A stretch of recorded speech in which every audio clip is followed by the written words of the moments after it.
the mother-in-law became a donkey, based on a Tamil proverb. In a certain village, there lived a man with his wife, mother, and mother-in-law. He was a very good man and equally kind to all of them.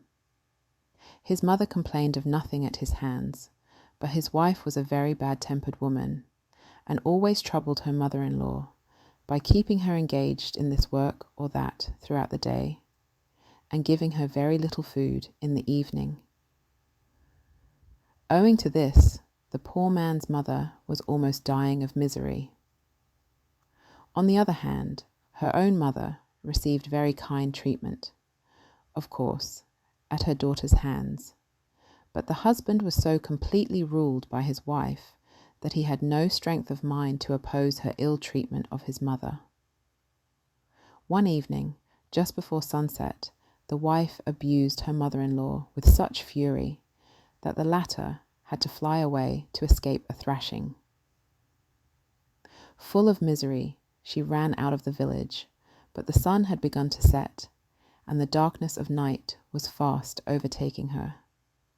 So finding an old shrine, she entered it to pass the night there. It happened to be the abode of the village goddess, who used to come out every night at midnight to inspect her village. That night she perceived a woman, the mother of the poor man, lurking within her boundaries, and being a most benevolent goddess, called out to her and asked her what made her so miserable that she should leave her home on such a dark night. The old lady told her story in a few words, and while she was speaking, the cunning goddess was using her supernatural powers to see whether all she said was true or not, and finding it to be the truth, she thus replied in very soothing tones, "I pity your misery, mother, because your daughter-in-law troubles and vexes you thus when you have become old and have no strength in your body. Now take this mango." And taking a ripe one from out her waistband, she gave it to the old woman with a smiling face. "Eat it, and you will soon become a young woman like your own daughter-in-law, and then she shall no longer trouble you." Thus, consoling the afflicted old woman, the kind-hearted goddess went away. The old woman lingered for the remainder of the night in the shrine, and being a fond mother, she did not like to eat the whole of the mango without giving a portion of it to her son.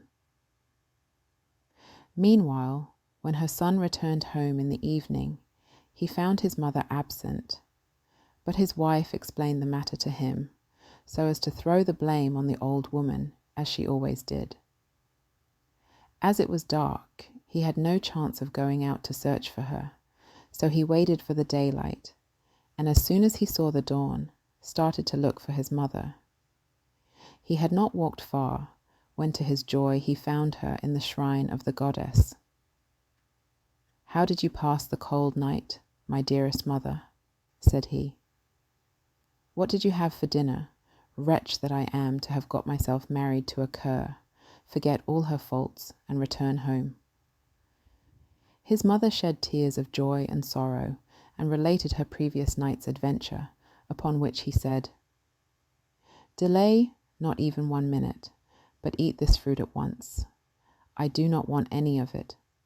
Only if you become young and strong enough to stand that nasty cur's troubles, well and good."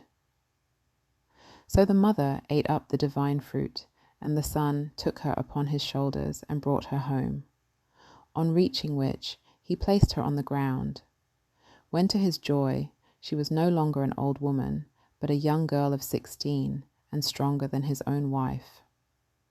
The troublesome wife was now totally put down and was powerless against so strong a mother-in-law.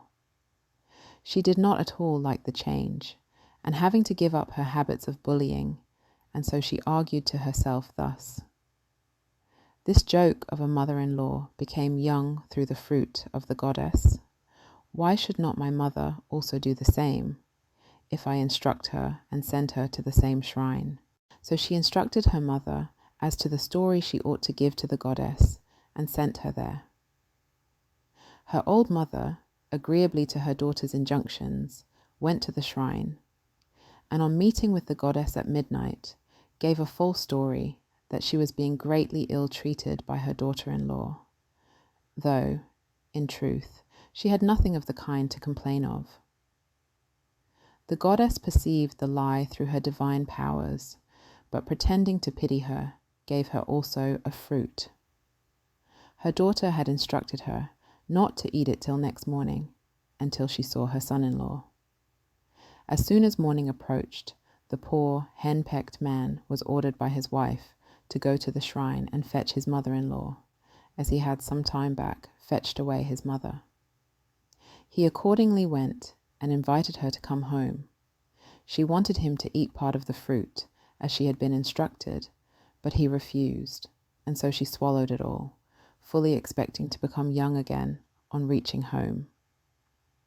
Meanwhile, her son-in-law took her on his shoulders and returned home, expecting, as his former experience had taught him, to see his mother-in-law also turn into a young woman.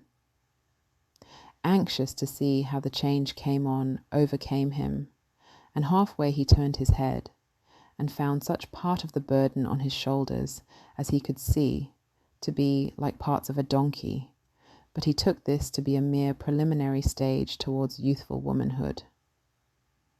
Again he turned, and again he saw the same thing several times, and the more he looked, the more his burden became like an ass, till at last, when he reached home, his burden jumped down, braying like a donkey, and ran away. Thus the goddess, perceiving the evil intentions of the wife, disappointed her by turning her mother into an ass, but no one knew of it till she actually jumped down from the shoulders of her son-in-law. The end.